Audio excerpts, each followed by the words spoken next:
प्रिय दोस्तों, नमस्कार, प्रणाम। हम आप लोगन के बीच में एक प्यारा सा देवी गीत लेके आइल बानी। इ नवरात्र व्रत आ गइल बा। इ नवरात्र का पर्व चलत बा।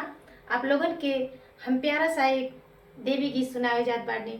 और ये गीत हवा देवी माँ का आगमन होत है घर में। आप लोगन के घर घर में पूजा होत बा। रउआ लोगन के ये नवरात्र में कलश भी बैठा स्थापना होला। घर घर माता रानी का पूजा होला। वही के ऊपर ये गीत बा। माता रानी के चरण में चुनरी अर्पित करे के बा और माता रानी के फूल चढ़ावे के बा, जल चढ़ावे के, उनका पाँव पखारे के बा। आप लोगन के गीत के माध्यम से हम बतावत बाटे। अगर गीत पसंद आए तो आप लोग जरूर कमेंट करल जाए कि गीत हमके पसंद बा। आवाना मोरे अंगना हे देवी मैया, आवाना मोरे अंगना हे देवी मैया।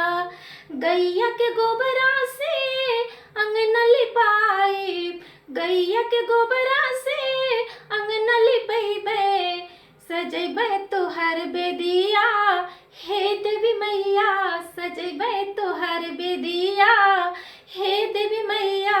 आवाना मोरे अंगना हे देवी मैया, आवाना मोरे अंगना हे देवी मैया।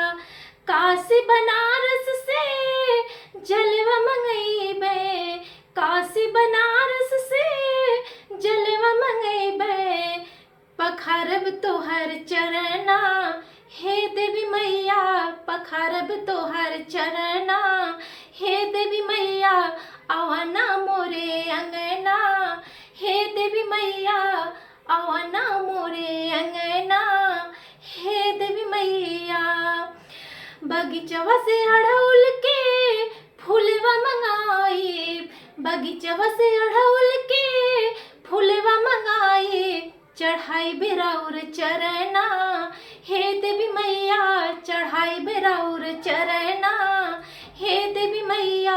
आवाना मोरे अंगना हे देवी मैया, आवाना मोरे अंगना हे देवी मैया।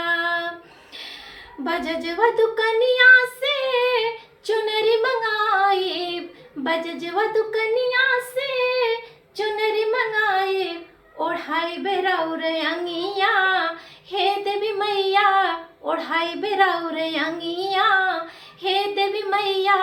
आवाना मोरे अंगना हे देवी मैया, आवाना मोरे अंगना हे देवी मैया। दोस्तों, अगर गीत पसंद लगेगा तो कमेंट करिएगा। इस नवरात्र का पर्व आ गया बा।